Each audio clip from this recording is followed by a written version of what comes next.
Good afternoon and welcome to the latest in our series of ENO Center for Transportation webinars. Today we're discussing zero emissions buses with Erik Bigelow of CTE. Erik is a senior engineering consultant and the director of the Midwest operations at CTE. Over the last 10 years, he's managed a number of advanced transportation projects, including battery electric and hydrogen fuel cell powered vehicles. He leads CTE's efforts in key performance indicator reporting as well. Today, Erik is going to be discussing the planning and integration of zero emissions buses, including integration of new vehicle types into existing fleets. We're going to have plenty of time for questions at the end, and you can answer your questions at any time in the question box on the side of your screen. We'll get to as many questions as possible at the end of the presentation. And I'm going to hand it over to you, Erik. Great, thanks so much. And thanks for the opportunity to share a little bit about what we know on zero emission buses. So this is, I guess, trying to pull out the biggest three things that we could look at to find those kind of key elements. Where do you start if you're looking at where to start? So that's the goal here. It's certainly a big topic, but we'll cover as much as we can. So first, a little bit about us. We are the Center for Transportation and the Environment. We're a 501c3, so we're a nonprofit engineering and planning organization. We were formed about 26 years ago, and in that time have done a little over $500 million worth of sponsored research, development, and deployment programs. And right now we have, I think, in the neighborhood of about 60 active deployment projects with transit agencies around the country. And should I go ahead and jump to the next slide here? So these are looking specifically at our zero emission bus deployment projects. So we do work across the country with agencies big, ranging in size, ranging in climate, ranging in fuel type goals. So we've really, I think, worked with just about all of the different options. And some of the yellow dots here are where we're noticing a lot of certainly growing interest in looking at zero emission fleet transition planning. So looking past further afield from the deployment and how do you get started to we've got that, how do we do everything? So we're starting to see a lot more interest in that in the whole fleet conversion. So excellent. So just a little bit about kind of the current state in the zero emission bus world in the US. So as of up to date, there's been about 1,600 zero emission buses that have been sold or ordered in the US. That's counting battery electric and fuel cell. So I guess, but not counting trolley buses, those that are attached to fixed infrastructure. So looking at the kind of the blue and the green curves there, you'll see there's certainly is a time lag between when they're awarded and when they hit the street. A lot of these are federally funded through awards programs, and so I think we'll start to see in the next year or so that green curve rise pretty rapidly to catch up to the blue curve. Just the shortest bit about zero emission buses. Of course, zero emissions from an energy perspective, they're more efficient and cleaner and quieter. On the battery electric side, there's certainly a question about range compared to an agency's longest routes. And of course, at least as of today, they're still more expensive, so higher capital costs. So those are getting better as well. So on to it. So wanted to share, these are the three takeaways I wanted to focus on, to the three key points. So understanding where your agency is going and what you need to get out will really help drive a lot of decisions that you'll have. Understanding how vehicle efficiency varies from a kind of an average or a typical day to what's maybe the worst day you see.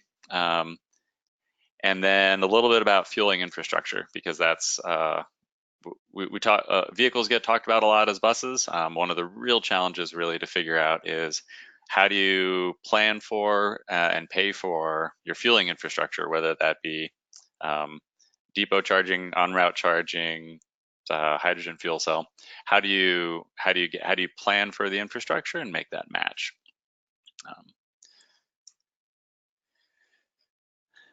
So thinking about your end goals, so some of the questions we get, what is it? Should it be depot charging? Is en route charging better? When should I look at hydrogen? How aggressive can I be on a rollout without risking my operations? So there's good answers to all those questions, and the reality is what you need to get out of this, or what your agency end goals are, will create will help create the roadmap for how you need to answer those questions.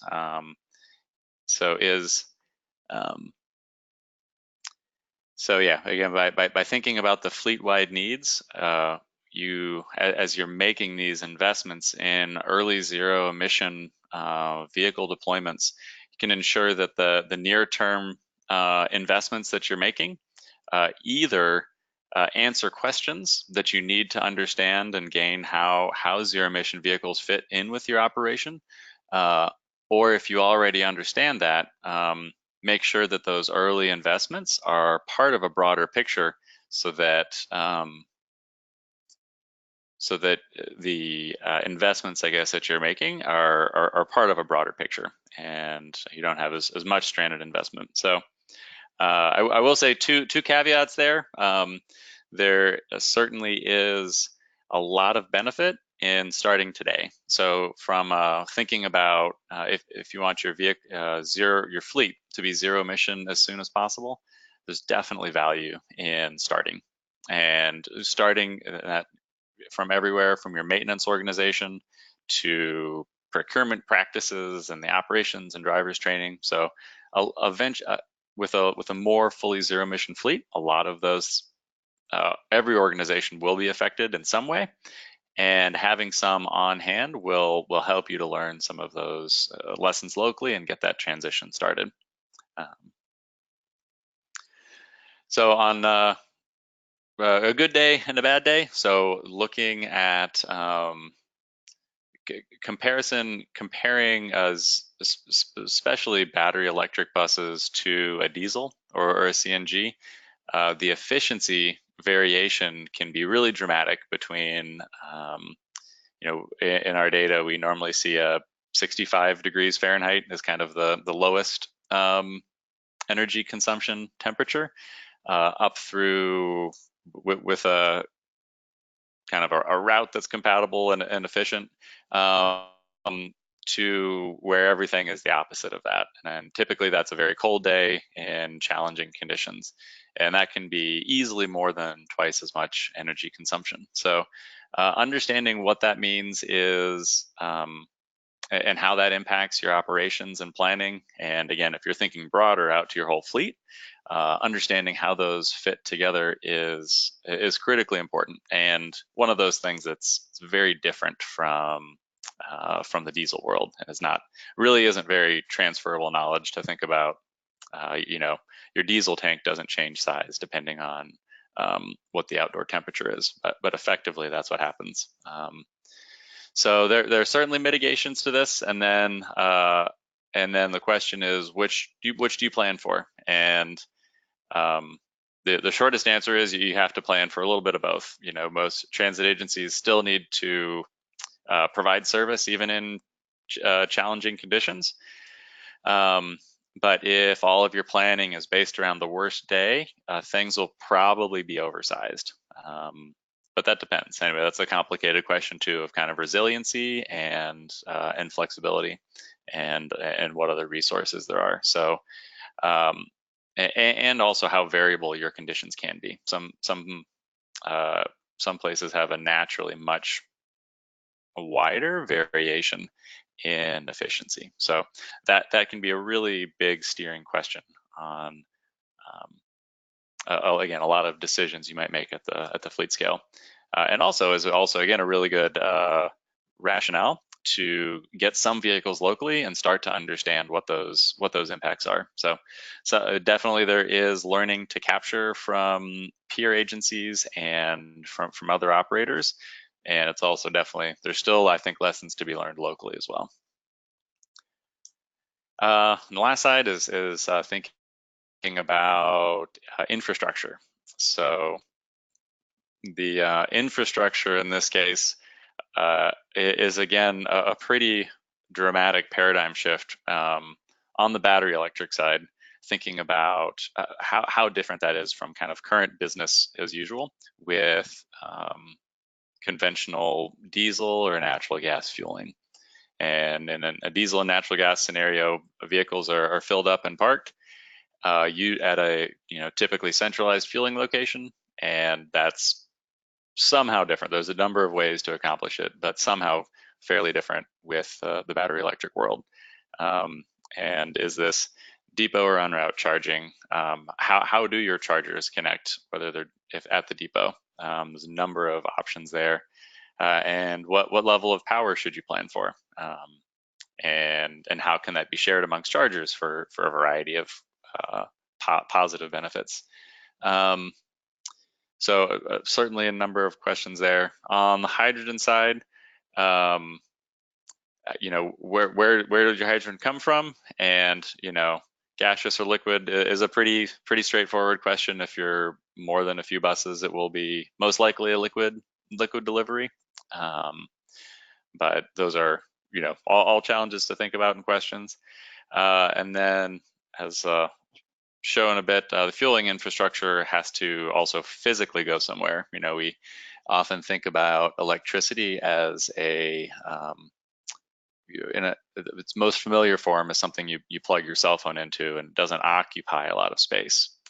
Thinking about infrastructure to support several hundred buses charging is actually a significant amount of physical space. And again, there's mitigations to that. Infrastructure can be combined, it can be off the ground. So a number of ways to solve that, but it does have a physical presence. So looking a little bit at some options, just a few examples of depot charging as well as some en route charging.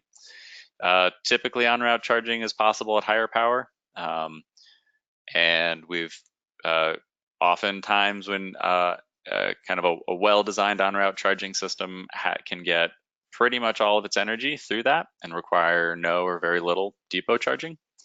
But that is certainly a more constrained operation, and it does take a much more careful setup. With depot charging, the operations may be more flexible, but the depot side is more challenging. So, and potentially is also a challenge in some locations getting power to a site. So here's an image showing a bus yard with buses parked nose to tail, and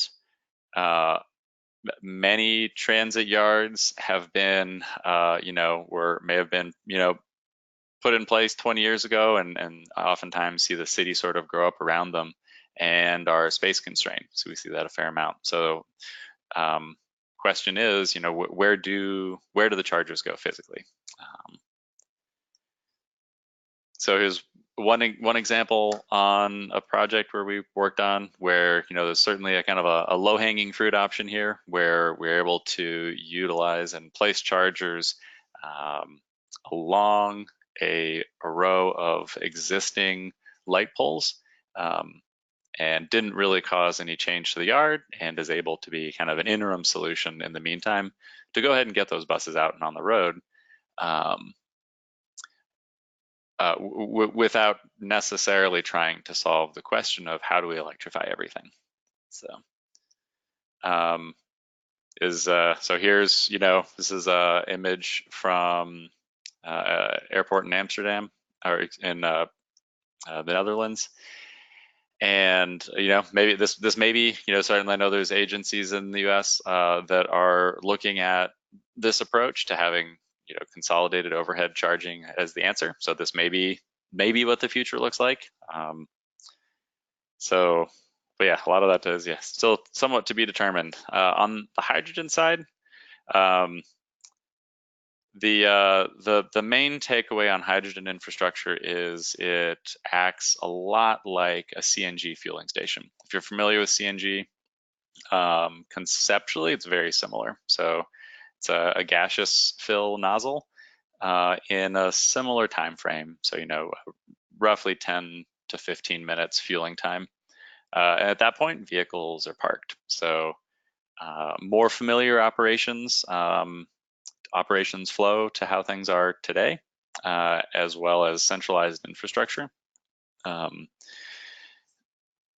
of course, one of the challenges on the fuel cell side, in hydrogen, is initial capital cost. So the initial cost of getting a station in the ground is higher. There is certainly a flexibility, though, as a fleet grows, or can be easier as a fleet grows. And so this chart's not very scientific, but it does sort of illustrate that if you want to put in 5 chargers, that's really not that challenging. If you want to put in 5 fuel cell buses, there is a fairly significant startup cost if you're looking towards a larger station.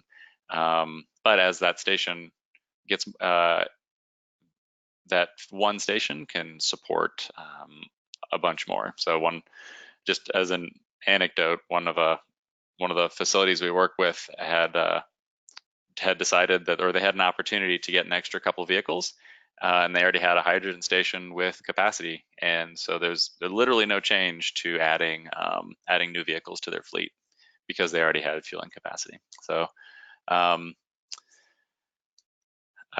then I guess the last, just as a bit of a thank you to the industry, they're on the transit side, the zero emission transition in medium and heavy duty vehicles is happening, and I think this is being pulled forward by the zero emission bus market. So anyway, there's a lot of change coming in a lot of great ways, and I think really being led the way by the transit world. So anyway, that's my 3 takeaways. I wanted to leave some time for questions. So that was my last slide. Great. Thank you so much, Erik. That's a lot of good information. And as you mentioned towards the beginning, this is a huge topic with lots of information. So there's lots of questions, and I'm sure that we will not quite get to everything. But let's start off with when agencies are thinking about changing over their fleets and integrating new types of vehicles, do you have any recommendations for timing that with like planning or network redesigns? There's a lot of agencies that are also thinking about redesigning bus routes.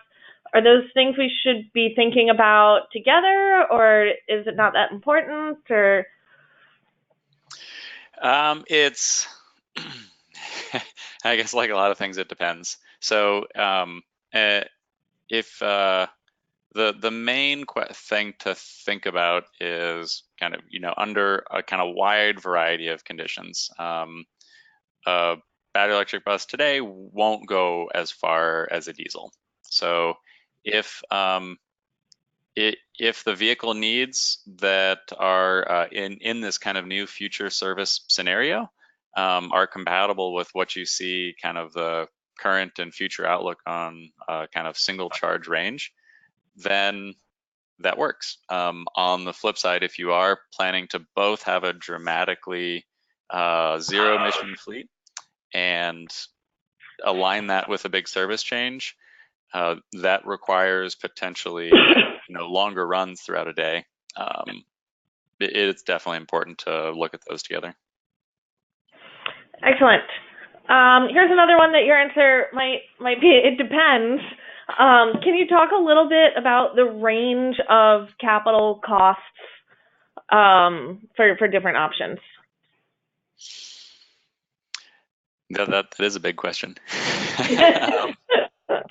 um, uh, uh, I almost want to say that I can't. We hear really dramatically different answers. So what is consistent is, cost of charging hardware, for instance. That is something that you can get quotes for. Um, what is very regionally specific is who pays for utility upgrades. Is there sufficient capacity at a nearby substation? And if not, who pays for that? And yeah, so on the charging side, those can have really dramatically different costs locally. So again, the hardware costs, you can get quotes from vendors, but the installation can be really wildly different. Got it. That makes sense. Can you talk a little bit about any potential battery swapping options? Is that something that we might see in the future? And if so, what would the process and location and facility needs for that be? hmm Yeah, I am not sure. I'm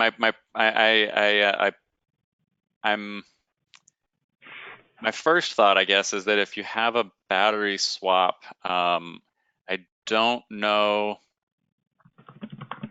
I don't know. I think it's actually a really interesting question how that fits against either an en route charging option or a depot charging option. So with looking, a battery swap is a way to effectively get more energy in to a vehicle more quickly than you otherwise have a way to. So there are en route charge options that can charge pretty quickly. And in a battery swap scenario, you have to think about any of the lost time associated. So it's not just the battery swap time, but the time to drive to that battery swap location. So if you're just charging en route instead, does that work out better? If you have a large enough depot charged fleet, maybe you can, charge those kind of as a rotating cycle throughout the day. So I haven't seen much of it yet, I guess, but it may be an answer in the future. Great. And then sort of relating to that, sort of looking at the future of these technologies and different options for agencies, even just in your experience over the last few years and your own ideas of where the market is going, do you see more vendors becoming part of the scene? Are there going to be more options in the near future, in the far future, in terms of where we can source buses and other elements that are needed? Can you talk about kind of how that's evolved and where you see it going? hmm I think a big thing to remember is, electric buses seem really normal today, but even 5 years ago, it was a borderline, not fringe topic, but it was definitely further out there. And so that it speaks to a really quick transition where this has pretty quickly become both accepted and expected. Well, of course, you have battery electric buses. And 5 years ago, that wasn't the case. So it was a really quick evolution. And I think there's certainly a lot of evolution yet to happen. So I'm not exactly sure what those are, but I think there will be both more vendors and more options. And I don't know that there's anything right around the corner, but there could be the battery technology that unlocks everything, down the road. Yeah, great. Can you talk a little bit about the workforce needs at transit agencies when they're thinking about switching over fleets? Is there training necessary or different types of personnel? What do you recommend there? hmm Great question. So certainly, this can vary certainly by the kind of how the workforce is set up, and if this is a kind of contract or in-house facility, but it's in-house maintenance. But certainly at the regardless of who is turning the wrenches or some sort of training is necessary. At the very basic, there's high voltage safety training that's necessary. And then after that, it's a new technology and maintenance. So there's a few different ways to approach that. Some folks are keen and fired up and interested and happy to take that on internally. And then, but the other interesting side too, thinking about how this is for contracted operations. So some agencies have fully contracted operations. So thinking about, how to work in the training requirements and new tooling with existing contracts, maintenance and operations contracts is certainly a good question. Great. Some people are asking for different types of examples. So here's one specific. Do you know where the largest battery electric bus depot is in the U.S. that is currently being used or will be soon? Oh man, if I say it, I'm probably going to be wrong. Or a couple. What about a couple big ones? Sure. So I think Indianapolis is maybe currently the largest, but I know Philadelphia I think has one of the larger ones. Kind of in service today. Great. Foothill I know has one of the larger ones. LA Metro and King County may have caught up or passed those. So. Yeah. Excellent. And then can you talk a little bit also about the differences between different sized fleets and what options should be thought about? Maybe if you've got a fleet, under 20 buses versus 20 to 50 versus more than that. Well, so there's two different thoughts there. One is that if you have a 100 bus fleet and one of your 10 of your buses are electric, it's probably a lot easier to find work for those buses. And if you have a 20 bus fleet and 10 of them are electric, it's dramatically more important that the usage or kind of the expected usage be a good fit for the technology that you're buying. But that's really more on a percentage basis. If 50% of your 100 bus fleet is electric or zero emission, it's important to consider that same kind of usability. Great. And then there's also a couple questions here about places to look for research. So some specific research questions, but just in general, do you know if there's a good place to look for different case studies, examples, comparisons? What are some good resources for agencies trying to do a little research on the topic? Some of the best reports published are the ones by the National Renewable Energy Laboratories. So they have some really detailed comparisons. There's certainly, I don't know that we have necessarily a set of links. I guess I don't have a great answer to that question, but if my email address is up here, I'm happy to try and point folks to somewhere if we can, or if maybe see if I can answer those questions that are specific. Excellent. And then here's another specific question.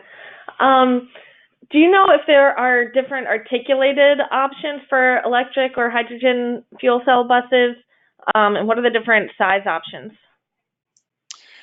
In the U.S., for the U.S. market, I'm aware of a BYD and New Flyer 60-foot articulated and a New Flyer hydrogen fuel cell 60-foot articulated bus. Great. All right. Well, we are right up at 4:30. So to be respectful of everybody's time, that's all we've got time for. As Erik said, his email address is up on your screen. And we will be posting this webinar on our website, enotrans.org, along with the slides for your reference. Also, thank you everybody so much for attending. Thank you, Erik, very much for your time and your expertise and sharing all of that with us and the participants. Just a reminder, you can find all of our webinar information at enotrans.org. You can also sign up for Eno Transportation Weekly, which is our valuable resource on all things transportation. And thanks, everybody. Have a good afternoon.